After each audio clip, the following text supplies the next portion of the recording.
네, 역대상의 마지막 장이고요. 오늘 우리가 읽은 본문은 다윗이 이와 같이 하나님께 감사 기도를 드렸다. 이와 같이 하나님을 송축했다라는 내용입니다. 물론 한글 성경이 조금 이게 번역이 좀 오래돼서 이 말 자체가 이렇게 확 와닿는 그런 표현은 아닐지 모르겠으나 여러분이 좀 의미 있게 천천히 읽다 보면 이 다윗이 하나님에 대해서 어떤 마음으로 이런 기도를 드리고 있는지 여러분이 느끼실 수 있을 거예요.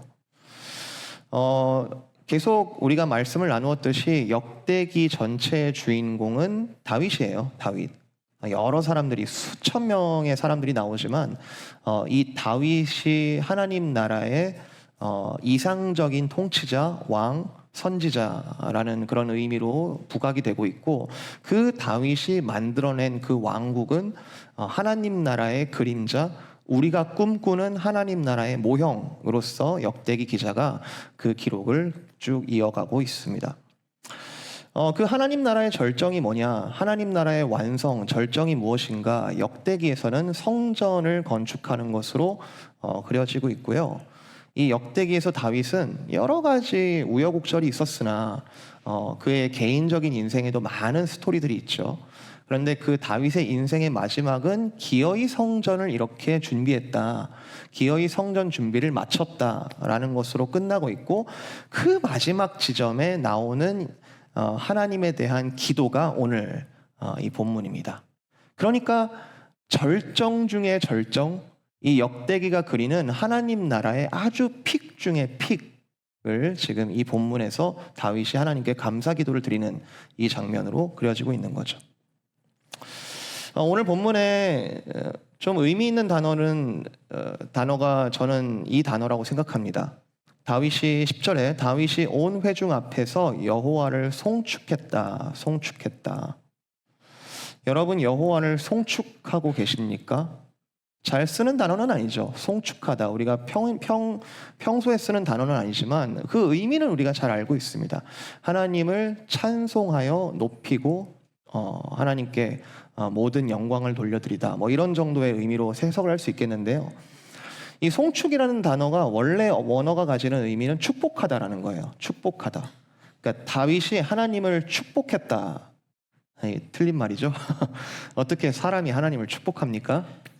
근데 이게 사람과 하나님과의 존재적인 차이로 인해서 이 단어가 어떻게 쓰이냐면 하나님을 찬양하다, 하나님을 경배하다, 하나님께 감사를 드리다, 이렇게 단어로 이 송축하다라는 단어가 쓰이고 있습니다. 성경의 주요 내용은 하나님이 우리와 관계하신다는 거예요. 여러분, 성경 처음부터 끝까지 쭉 읽어보면은 하나님이 우리와 상관이 없이 저 멀리 계시는 것이 아니라 하나님이 이처럼 우리와 관계하신다라는 이야기가 성경의 주요 내용이에요. 우리를 이렇게 만드셨고, 우리에게 이렇게 말씀하고 계시고, 우리를 이렇게 다루고 계시고, 우리에게 끊임없는 관심을 두고 계시고, 그리고 우리와 이렇게 관계하신다라는 내용이 성경의 주요 내용이에요. 그런데 이 관계라는 게 하나님 편에서만 일방적인 관계는 아니에요. 그분은 말씀하시면 우리는 그냥 가만히 듣기만 하는, 그분이 일하시면 우리는 가만히 보기만 하는 이런 관계, 일방적인 관계가 아니고요. 성경의 또 다른 중요한 포인트 중에 하나는 하나님께서 그의 피조물과 교통을 하신다는 거예요. 커뮤니케이션. 하나님과 그의 피조물 간에 커뮤니케이션을 한다는 것이죠. 이거를 하나님께서 너무 원하고 계시는데 우리가 죄로 인해서 이 커뮤니케이션이 막혀버렸고, 그것을 위해서 그리스도가 오셨다라는 게 복음이거든요. 그러니까 복음의 목적은 뭐예요? 커뮤니케이션이에요. 복음의 목적은 우리를 그냥 살려놓고, 그냥 죽을 뻔한 우리를 그냥 살려놓고 그냥 알아서 살아봐라, 이게 아니고, 복음의 목적은, 복음의 종착점은 하나님과의 교통이에요. 다른 표현으로는 하나님과의 연합이에요. 그리스도를 믿는 사람은 하나님과 교통, 다른 말로 연합하게 하기 위하여 하나님이 우리를 살려놓으신 목적이 바로 교통에 있다는 거죠. 여러분, 이거 꼭 기억하셔야 돼요. 하나님은 우리와 교통하기를 원하십니다. 왜냐하면 그게 우리가 사는 길이기 때문에 그래요. 물론 다윗은 그림자입니다. 다윗이 예수님보다 높을 수는 없어요. 다윗은 영원하신 아주 하나님과의 깊은 연합을 보여주는 예수님을 예표하는 모형이자 사인이죠. 나중에 그리스도 안에서 우리가 어떻게 연합되는지는 신약 성경에 더 자세히 나오지만 이 오늘 본문에서 다윗이 하나님과 어떻게 교통하고 있는가, 즉 어떻게 하나님을 송축함으로써 하나님과 교통하는가, 어떤 내용을 가지고 하나님과 교통하고 어떤 것에 감사하며 어떤 것으로 벅차올라 어떤 것으로 하나님께 모든 영광을 돌리는가, 그것을 우리가 오늘 이 본문에서 볼 수 있는 것이죠. 오늘 말씀을 듣기 전에도 우리가 찬송을 했습니다. 그죠? 우리가 좀 예배에 약간 패턴이 있죠. 그래서 1부, 3부 예배는 또 약간의 형식이 다르고 2부 예배 또 형식이 조금 다르지만 보통은 우리가 말씀을 듣기 전에 또 예배 중에 우리가 찬송을 드립니다. 음악에 가사를 담아서 하나님을 송축했죠. 여러분 음악 좋아하세요? 음악을 연주하고 조금 특별한 탤런트가 있는 분들이 아니더라도 음악을 듣는 건 좋죠. 재밌죠. 일단 저는 세상에서 만들어지는 음악, 세상에서 만들어지는 노래를 싫어하지는 않습니다.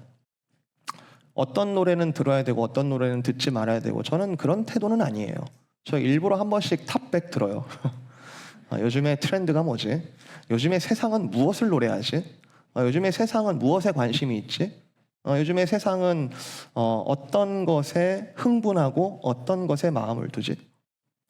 와, 하나님께서 정말 우리에게 이렇게 탤런트를 주신다는 거는 정말 상상 이상이더라고요.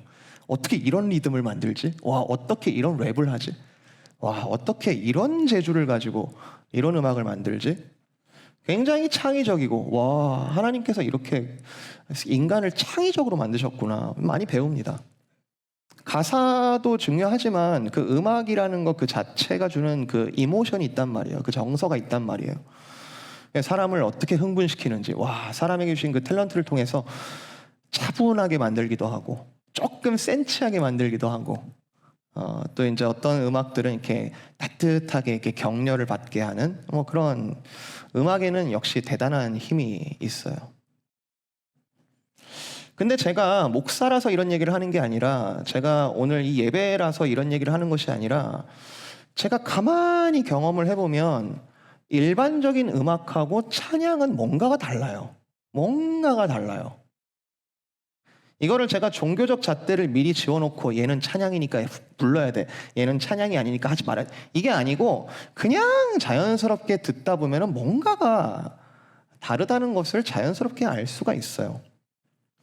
음악 중에 이제 대놓고 악을 노래한다든지 인간의 어두운 면을 막 자극하는 그런 음악들은 일단 제외를 하더라도, 음악 중에 굉장히 선함, 아름다움을 노래한다 하더라도, 그런 음악을 듣고 같이 노래를 한다 하더라도 뭔가 찬양에서는 느낄 수 없는 뭔가 아쉬움이, 뭔가 완전하지 않음이 느껴져요. 좋기는 한데 완전하지는 않아요.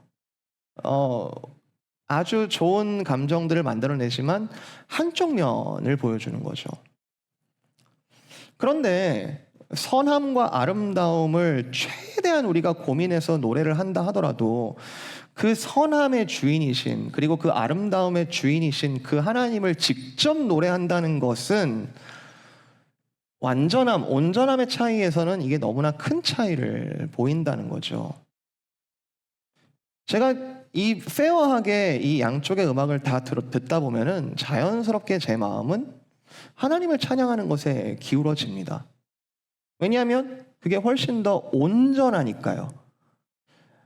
음악은 어떤 순간에 그 작사가와 작곡가의 그 순간을 노래하지만, 찬양은 순간을 넘어서 영원을 노래하는 것이거든요. 영원하신 하나님, 그때만 일하신 하나님이 아니라 영원하신 하나님, 그때도 일하셨고 지금도 일하시고 앞으로도 일하실 그 하나님을 노래하는 것이기 때문에 이 두 가지의 음악은 차이가 날 수밖에 없어요. 음악이 음악의 주인을 향할 때 그 찬양을 듣고 부르는 것은 시켜서가 아니라 우리의 마음이 자연스럽게 기울어지는, 자연스럽게 자원하여 부르는 것이에요.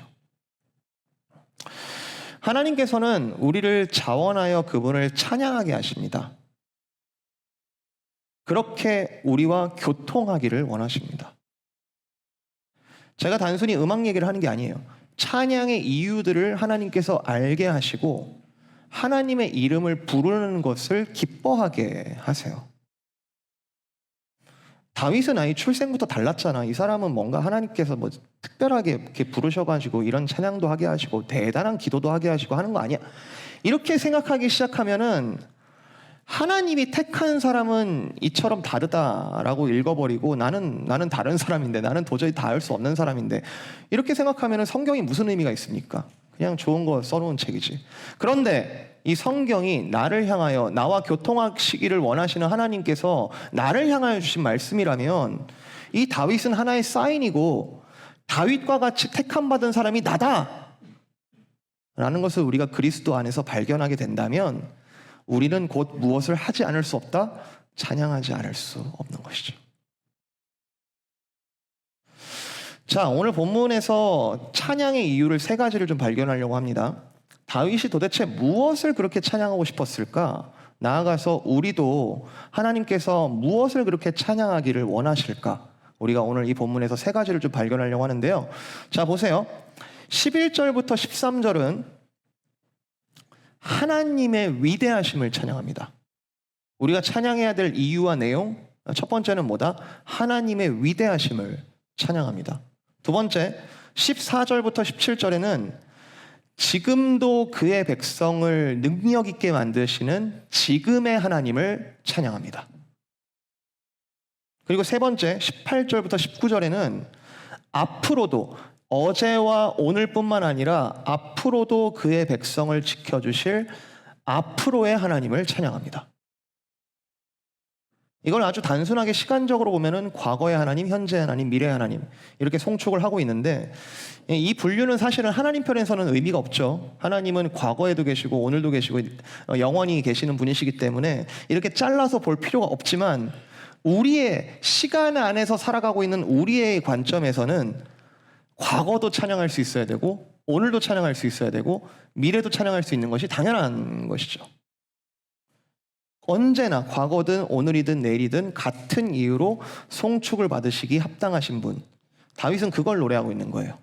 오케이, 내가 잘라서도 찬양을 하겠지만 10절, 주는 영원부터 영원까지 송축을 받으시옵소서.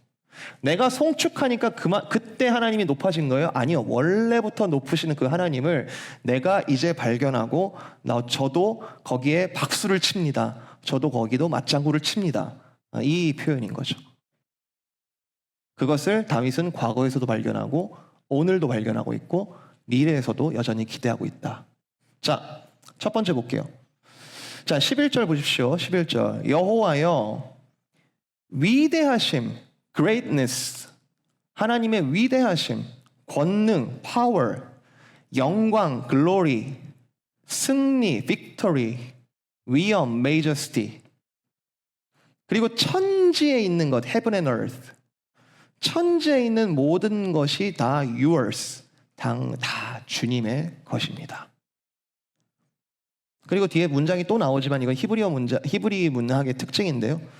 같은 말로 병행해서 같은 의미를 반복하는 거예요. The kingdom is yours. 이 만물이 주의 것입니다. 만물의 머리라는 표현 나오죠. 11절에 만물의 머리. 이거는 말 그대로 머리라기보다는 만물의 으뜸, 만물의 최초, 만물의 최고라는 뜻입니다. 자, 우리가 하나님을 송축해야 될 첫 번째 이유는 하나님의 창조와 섭리에 있어요. 하나님이 창조하시지 않았다면, 그것이 믿어지지 않는다면 아무것도 의미가 없습니다. 창조론과 진화론의 싸움은 과학적으로 하나님을 밝혀내는데 여러 가지 많은 도움을 주었지만, 하나님의 위대하심, 성경이 말하고 있는 그 하나님의 위대하심을 진화론이라는 관점에서 우리가 이해할 수 있는 그라운드로 끌어내려 버린 거. 창조론과 진화론의 싸움의 폐해는 하나님의 위대하심이 우리 가운데 더 이상 빛을 잃어버렸다라는 것에 있습니다. 그래, 과학적으로 한번 따져볼까? 하도 그런 얘기를 많이 들으니까 하나님이 위대하시다는 말이 벌써 내 안에 빛을 잃어버린 거죠. 문자로 모르는 건 아니라니까요. 하나님이 위대하시다. 내가 문자로 모르는 건 아니에요. 그런데 내 가슴 속에는 그것이 언제부턴가 빛을 잃어버리는 거죠. 더 이상 찬양할 이유가 되지 않는 것이죠. 더 창세기를 읽어도 아무 감동이 없고, 이제 성경 어디를 읽든 간에 내 하나님이 아니라 어느 믿음 좋은 누군가의, 다윗의 그런 하나님으로 읽기를 시작한다면 우리는 더 이상 찬양할 이유가 없습니다. 위대하시고 권능이 있으시고 영광과 승리가 있으시고 위엄하신 하나님이 더 이상 믿어지지 않는다면 예수님께서 동정녀로 탄생하셨다는 것은 어떻게 믿나요? 성경의 가장 핵심, 십자가에서 죽으셨다가 그분이 3일 만에 부활하셨다는 것은 도대체 어떻게 믿나요? 여러분, 솔직하게 서셔야 됩니다. 여러분, 하나님을 믿는다는 것은 그분의 엄중한 그 진리 앞에 우리가 서는 것인데요, 반드시 우리는 그 시험대 앞에 설 거예요. 너는 이것을 정말로 믿느냐? 하나님의 위대하심을 믿느냐? 아니면 믿는 척 계속 보류할 것인가? 다윗은 이걸 노래하는 거죠. 그래, 그 하나님이 정말 하나님이시더라. 그 하나님이 역사적으로 창조 때부터 지금 다윗 때까지 주어진 모든 말씀들, 언약의 내용들, 그리고 저와 여러분에게 주어져 있는 이 언약의 말씀들이 이 하나님이 정말로 그 하나님이시더라. 객관적인 정보의 그 대상이 참으로 그러하다라는 인정이 다윗 안에서 솟아날 때 그게 찬양의 내용이었어요. 하나님을 찬양하지 않을 수 없는 거죠. 하나님의 위대하심, 제가 어떤 말로 표현하더라도 다 담을 수 없는 하나님의 위대하심, 그것이 내가 믿어지니 찬양합니다. 여러분은 어떤 하나님을 만나오셨나요? 여러분은 지금까지 어떤 하나님을 만나오셨습니까? 이 말이 여러분은 항상 기적을 만나셨습니까? 항상 기적을 경험하셨습니까? 라는 말은 아니에요.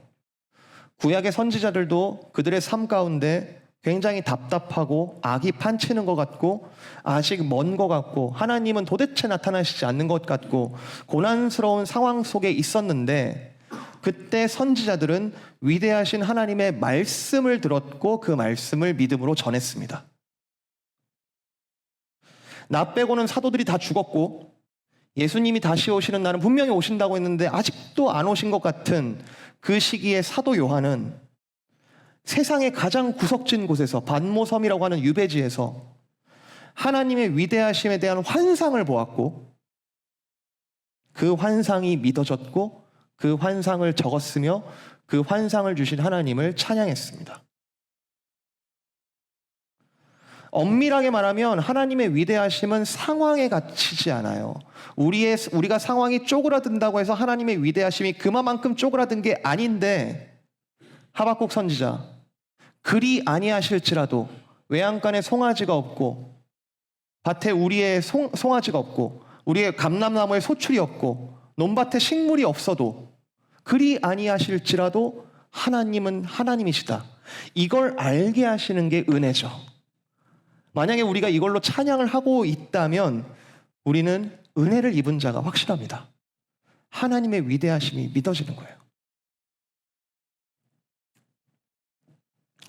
개혁주의 신앙 전통에 은혜의 수단이라는 것이 있습니다. 은혜의 수단, means of grace.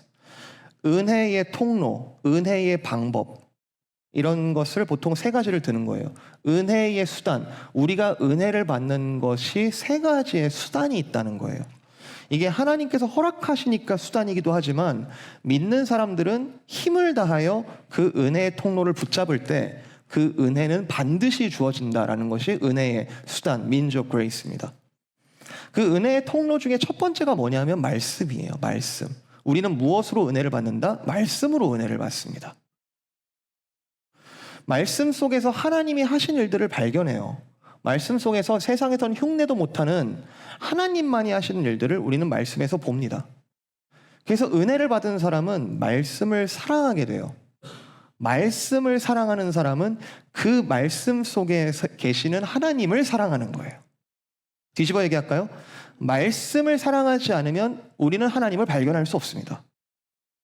말씀을 사랑하지 않는데 어찌 하나님이 하신 일들을 우리가 기억할 수 있으며 어찌 하나님께서 하신 일들을 우리가 계속해서 놀라워할 수 있으며 말씀에서 은혜를 받지 않고 우리는 은혜를 받았다라고 말할 수가 없습니다. 우리가 하신 일을 찬양하라고 하는데 하나님께서 하신 일, 이미 하신 일들을 찬양하라고 하는데 내용이 없는 경우가 있어요. 그리고 더 이상 거기에 감동이 없는 경우가 있어요. 여러분이 찬양을 하실 때 어떤 감정으로, 어떤 감동으로 여러분 하나님께 찬양하시는지 모르겠어요. 정말로 감격하셨는지 몰라요. 표정만 가지고는 제가 판단하고 싶지 않아요. 근데 여러분 정말로 하나님의 위대하심이 여러분의 가슴을 치고 있습니까? 하나님의 위대하심이 지금도 기대가 되면서 그 하나님의 위대하심이 지금도 역사하실 것을 여러분 기대하시면서 찬양을 하십니까? 다윗은 헛으로, 지금 헛것으로 찬양하고 있나요? 하나님이여, 당신의 위대하심과 당신의 권능과 당신의 승리와 당신의 이 모든 것들을 이 세상 만물은 당신의 것이요 만물의 머리 되십니다. 이게 없으니까, 이 말씀에서 은혜를 못 얻으니까 우리는 그 다음에 어디서 은혜를 찾냐면 경험에서 찾아요. 경험. 그러니까 하박국 선지자가 그렇게 불평했죠. 도대체 하나님 어디 있습니까? 이 땅을 보니까, 내가 경험해 보니까 하나님이 없는 것 같은데요. 근데 이게 경험이라는 게 어느 날 우연히 뚝 떨어지는 게 아니거든요. 말씀 안에서 하나님의 영원하신 언약 안에 이 경험들이 약속되어 있거든요. 근데 이 말씀은 다 무시하고 내가 어느 날 마치 무당이 점쳐주면 뭔가 신내림 맞는 것처럼 그런 경험을 원하고 있다면 우리가 은혜를 어디서 찾고 있는 겁니까 도대체? 우리가 부르는 찬양도 그래요. 오늘 첫 번째, 두 번째 찬양을 제가 분석해 보니까 물론 전 찬양했습니다. 분석만 한 건 아니에요. 첫 번째 찬양은 하나님께서 하신 일을 찬양하더라고요. 주님의 높고 위대하심을 내 영혼이 찬양한다. 그럼 높고 위대하신 일을 내가 알아야 될 거 아니에요. 어떤 일을 하셨는지 내가 알고 있어야 될 거 아니에요. 그래야 내가 감동이 있을 거 아니에요. 어디서 찾는다? 말씀에서 찾는다. 힘 있는 찬양, 그리고 힘 있는 찬양적인 삶은 하나님이 얼마나 위대하신지를 적어놓은 말씀에서 우리는 발견할 수 있습니다. 첫 번째, 우리는 무엇으로 찬양하는가? 하나님이 하신 일을 찬양한다. 두 번째 송축하는 우리의 이유와 내용은 현재의 하나님을 찬양해요. 이 다윗은 지금의 그의 백성들을, 나와 백성들을 능력 있게 하신 그 하나님을 찬송하고 있어요. 아까 제가 항상 기적적으로 사는 것은 아니다라고 그런 말을 들었는데, 그게 그 말이 또 기적을 다 제거한 듯이 살라는 뜻은 아니에요. 하나님의 백성들은 하나님의 나라의 원리를 따라 살기 때문에 그 삶은 기적적일 수밖에 없는 부분이 분명히 있습니다. 항상 합리적으로 사는 게 아닙니다. 그리스도께서 내 안에 나를 변화시킨 것 자체가 기적이고, 내 안에 성령께서 이전에 상상도 못하던 일들을, 상상도 못하던 믿음을 주셔서 새로운 삶을 살게 하시는 것은 하나님께서 주신 기적이죠. 다윗이 말해요. 15절. 우리는 우리 조상들과 같이 주님 앞에서 이방과 나그네와 거류민들이었습니다. 정말 세상의 그림자 같아서 희망이 없었습니다. 하나님, 우리가 이처럼 약했습니다.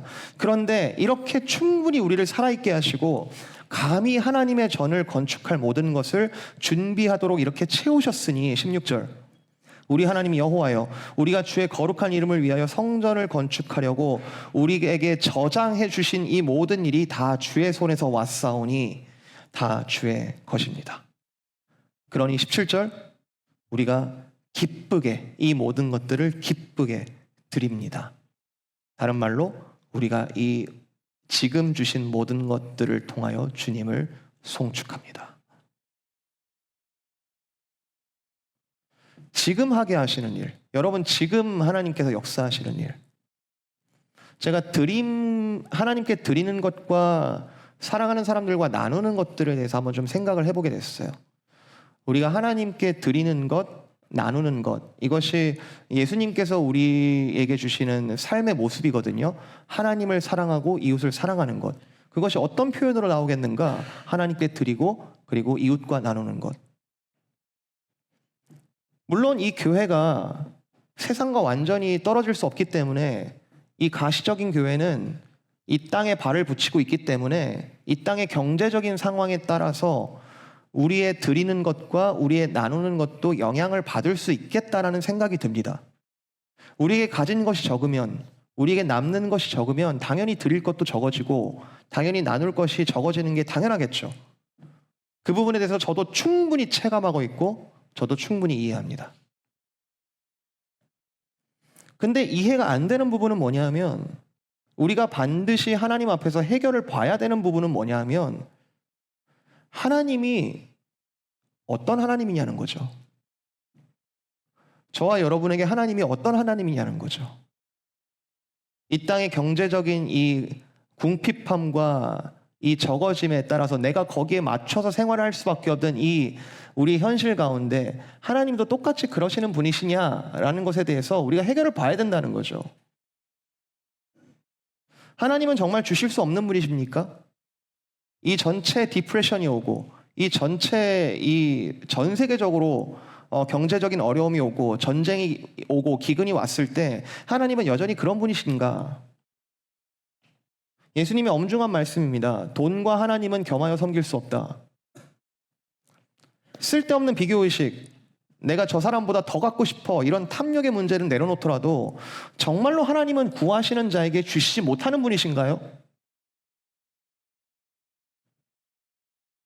먼저 그의 나라와 그의 의를 구하면, 다시 말해 하나님의 뜻대로 삶을 살며 하나님의 뜻대로 하는 것을 추구하며 하나님의 뜻대로 하는 사업의 모든 필요한 것들을 내가 구할 때, 구하지 않는 것까지 내가 너희에게 채워주겠다라고 하시는 분, 여러분 정말 맞으십니까?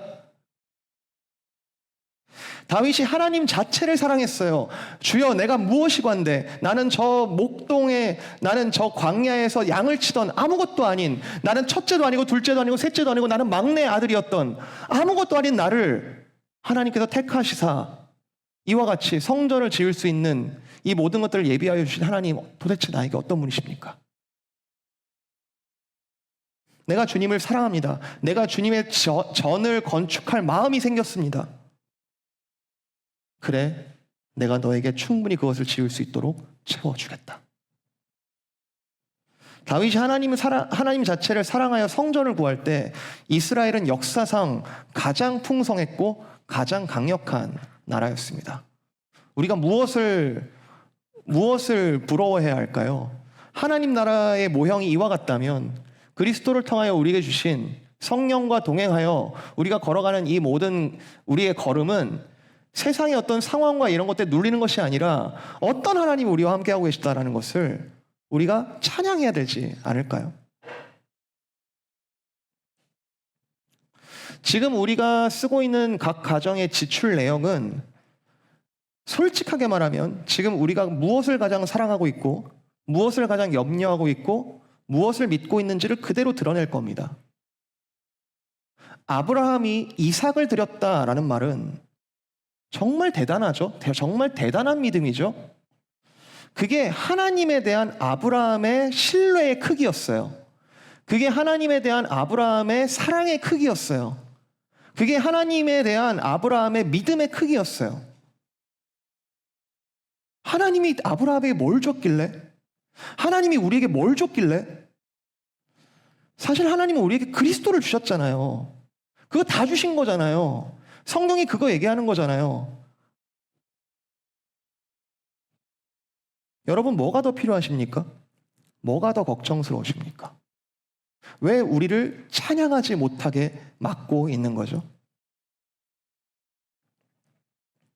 은혜의 방편 두 번째는 성례입니다. 성례, 세례와 성찬을 이야기하는데요. 그리스도께서 친히 교회, 성도의 모임 중에 허락하신 거룩한 의식이기도 하지만 성례의 본질은 뭐냐면, 여러분 세례는 일평생 한 번 받지만 성찬은 계속해서 우리가 받잖아요.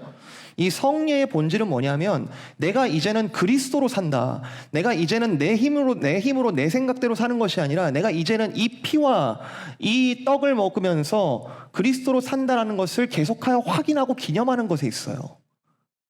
이제는 내가 옛사람이 아니요, 내가 사망에서 건지신 그리스도와 함께 걸어가는 것이다. 오늘 나와 동행하시는 그리스도, 그걸 찬양하는 거죠. 오늘도 그리스도와 함께 나는 걸어간다. 찬양은요, I wish가 아니에요. I wish Merry Christmas. I wish가 아니고요, I do with you.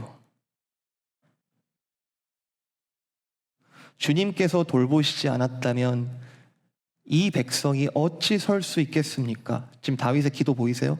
주님께서 도우시지 않았다면 우리가 어찌 여기 설 수 있겠습니까? 주님께서 우리와 함께 하시지 않으셨다면 우리가 어떻게 서 있겠습니까? 우리에게 다 주신 주님, 우리에게 살과 피를 주셔서 전부를 주신 주님, 모든 것이 주께로부터 왔으니 주님께 드립니다. 주님과 함께 나눕니다. 이게 우리가 진짜로 원하던 자유 아닙니까? 이게 우리가 정말로 이 땅 살아가면서 그렇게 원하는 자유 아닙니까? 오늘 본문뿐만 아니라 앞뒤로 자원하여 온전한 마음으로 드렸다. 이게 되게 중요한 원리예요. 하나님 나라의 중요한 원리가 뭐냐면 억지로 내게 하는 게 아니고 율법으로 내게 하는 게 아니라 하나님께 주신 그 모든 것들을 찬양함으로 자원하여 기쁘게 드렸다. 이게 중요한 원리인데요. 이건 주님께서 하신 것을 거울로 비추는 것처럼 그런 느낌이에요. 주님께서 전부를 주셨으니 내가 전부를 드립니다. 찬송이 딱 그거예요. 우리에게 주신 것들이 우리를 통과해서 그대로 하나님께 드려지는 것, 그거를 찬양하는 거죠. 아까 우리 드린 찬송 두 개 중에 두 번째가 그렇더라고요. 사랑한다 말하시네. 우리를 사랑한다 말하여 주셔서 우리가 그 사랑을 힘입어 우리가 지금의 나의 모습이 옛사람이 아니라 새롭게 변화하였다. 그걸 찬양하는 거죠. 그런데 만약 주님과 함께 살지 않는다면, 근데 주님과 동행하지 않는다면 찬양할 이유도 없고 찬양의 힘은, 찬양의 빛은 그 빛을 잃어버릴 겁니다. 마지막 세 번째 찬송의 이유는 미래, 앞으로도 이 백성을 지켜주실 하나님을 다윗은 송축하고 있어요. 18절, 우리 조상들 아브라함과 이삭과 이스라엘의 하나님 여호와여. 이 단어 나오면은 항상 여러분은 이 단어가 떠올라야 돼요. 아브라함, 이삭, 야곱, 이 단어가 나오면 항상 뭐가 떠올라야 되냐면 언약이라는 단어가 떠올라야 돼요. 언약, 하나님의 약속. 근데 그 언약이 어디까지 새겨지게 하신다? 어디까지? 영원부터 영원까지. 하나님께서 절대, 우리가 파기하지 않는 한 하나님은 절대로 파기하지 않으실 그 언약을 어디에 새겨주신다? 18절 19절 보세요. 중요한 단어는 마음입니다. 마음. 하나님 영원까지 이 백성의 마음에 하나님의 언약을 기억나게 하시고 그 언약을 새겨주십시오. 우리에게 이와 같이 하신 하나님, 앞으로도 주의 백성을 영원토록 하나님의 언약의 내용대로 언약적으로 지켜주시고 그의 백성이 마음을 다하여 여호와를 계속 송축하게 하여 주십시오. 저는 어제도 찬양했고 오늘도 찬양합니다. 그런데 내일도 찬양하겠습니다. 그렇게 하실 하나님을 신뢰합니다. 인간의 논리 속에서는 미래는 아무리 덮는다 해도 미래는 두려움이에요. 내일 어떻게 될지 몰라요. 미래는 두려움입니다. 그런데 과거로부터 오는 그 선이 현재를 거쳐서 앞으로 어떻게 갈 것인가, 그거를 끊임없이 예측하죠. 근데 두려움으로 예측합니다. 근데 그리스도인에게 미래란 어떤 미래냐면 영원을 관통하는 언약이 있어요. 하나님의 영원을 관통하는 언약이 있어요. 그 언약 속에서 그리스도께서 모든 것을 이루셨고 성령께서 계속하여 우리와 함께 하신다는 것을 보증하고 계시고, 아직 다 오지 않았지만 이미 오신 현실로서 우리는 그 언약 위에 살아가고 있기에 우리의 미래는 두려움만의 미래가 아니라 약속이 보증하고 있는 그 미래이기에 우리는 오늘도 찬양할 수 있는 것이죠. 그 안에서 우리가 내일 하게 될 일이 뭐냐? 어제도 찬양했고 오늘도 찬양하고 내일도 찬양하고. 은혜의 방편 세 번째는 기도입니다. 은혜의 방편의 세 번째는 기도예요. 은혜를 받는 통로가 세 번째가 기도입니다. 그 믿음과 소망을 가지고 그 언약 안에서 하나님을 붙잡는 거예요. 기도는요, 하나님께서 어떻게 하실지에 대한 약속이 믿어지지 않으면 기도는 절대 못해요. 흉내는 낼 수 있습니다. 그런데 하나님이 하실 일에 대한 기대가 없으면 기도는 시작도 안 됩니다. 이게 무슨 의미가 있어요? 이렇게 미련한 일이 어디 있어요? 그 시간에 조금 더 내가 더 방법을 찾아보고 그 시간에 조금 더 내가 열심히 살아보는 게 더 낫지 뭐하러 기도합니까? 어떻게 하실 줄도 모르는데. 그런데 이 기도를 들으시는 하나님이 어떤 약속을 하셨는가 이것이 믿어진다면 우리는 찬양과 기도를 하지 않을 수 없어요. 그게 가장 맞는 말이고 가장 지혜로운 일이에요. 시각이 바뀌는 거죠. 기도를 하지 않는 것이 얼마나 미련한 일인지. 이 하나님인데.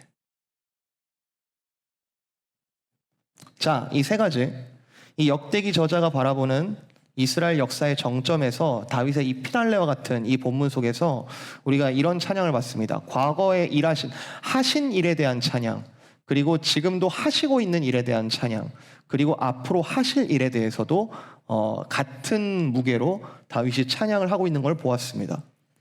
정점에서 그 다윗의 그 성전을 준비한 그 정점에서 앞뒤로 영원하신 하나님을 바라보면서 찬양을 하고 있는 거예요.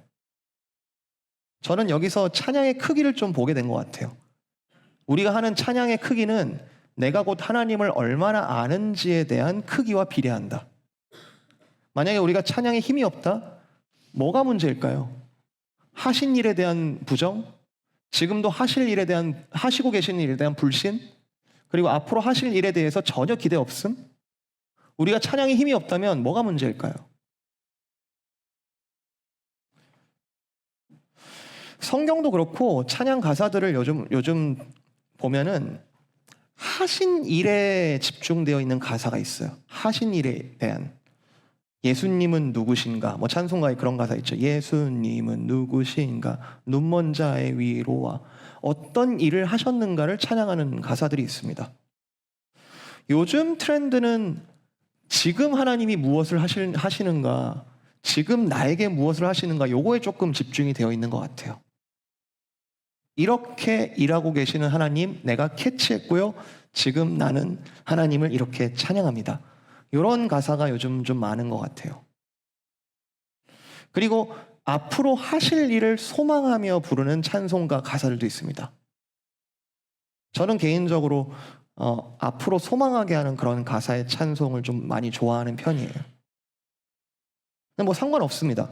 중요한 건 하나님을 우리가 알아가는 만큼 이 세 가지가 균형 있게 어떤 찬송을 부르든 간에, 그리고 음악에 담긴 찬송만이 아니라 우리를 찬송적인 삶으로 살아가는 와중에 어떤 걸 부르더라도 이 세 가지를 균형 있게 보게 하실 거예요. 내가 지금 힘들다? 내가 지금 아주 사망에 움푹 파여 있다? 그 가운데 하나님께서 하신 일이 뭐였지? 그리고 앞으로 뭘 하실 것인지 그걸 바라보면서 찬양하게 하시고, 내가 과거가 다 망가져 있다. 나는 출발부터가 틀렸어. 나는 인생이 완전 망가졌어. 지금 어느 정도 내가 수리해 왔지만 이 이상은 내가 기대를 할 수가 없어. 그렇다 해도 하나님께서 모든 것들을 없다 말하시며 모든 것들을 내가 희게 만들었다. 더 이상 내가 너의 죄를 기억하지 않겠다 말하시는 그 하나님이 어떤 일을 하셨는지가 우리가 기억난다면 다시 찬양할 수 있게 하는 것이죠. 어떻게 한 노래에 한 가사에 이 세 가지를 완벽하게 균형 있게 하겠어요? 왜 시편이 150편이나 있겠어요? 중요한 건 우리를 계속 찬양하게 하시는 건 하나님이 하시는 일이고, 하나님이 하신 일, 하시고 계시는 일, 하실 일을 모두 보게 하시고 연합하게 하시는 것은 우리에게 주신 은혜가 분명하다라는 겁니다. 저는 이렇게 말하고 싶어요. 아까 은혜의 통로 세 가지겠죠? 말씀과 성례와 기도. 이 모든 것이 어디에서 어우러지냐면 아주 예술적으로 찬양으로, 아주 예술적으로 찬양적인 삶으로 우리에게 균형 있게 은혜를 맛보게 한다. 역대기는 그거 얘기하는 거예요. 다윗의 인생은 찬양으로 완성되었다. 사랑하는 성도 여러분, 오늘 찬양 한 곡도 남았어요. 우리 헌신의 찬송 또 같이 부를 텐데 여러분 같이 찬양할 수 있기를 바랍니다. 황새를 지은 파스칼이 이렇게 얘기했습니다. 인생의 일주일을 바칠 수 있다면 100년도 바칠 수 있다. 그러나 인생의 일주일을 바칠 수 없다면 100년은 바칠 수 없다. 오늘 찬양하면, 오늘 우리가 찬양할 때 과거와 현재와 미래 하나님께서 기뻐하신다는 사실이 우리를 얼마나 흥분시키나요? 이게 흩어져 없어지는 노래가 아니라 지금 이 순간 나를 통하여 찬양하게 하시는 이 찬양이 과거의 하나님, 오늘의 하나님, 미래의 하나님께서 온전히 받으신다는 것이 우리를 얼마나 흥분하게 만듭니까? 그리고 그 안에서 우리는 또 힘을 다해 살아갈 수 있겠죠. 만약에요, 우리가 찬양하지 않으면 예수님의 말씀입니다. 이 젖먹이들의 입으로 나오는 찬양이라도 내가 찬양을 받겠다. 젖먹이한테 뺏기지 마세요. 우리가 바로 오늘 저와 여러분을 부르고 계신다고 믿습니다. 우리가 하나님께 찬양하는 삶으로 이렇게 나아가는 줄 믿습니다. 이 하나님을 사랑하시고 우리의 찬양의 다윗과 같이 우리의 전인격이 담길 수 있기를 주님의 이름으로 축복을 드립니다.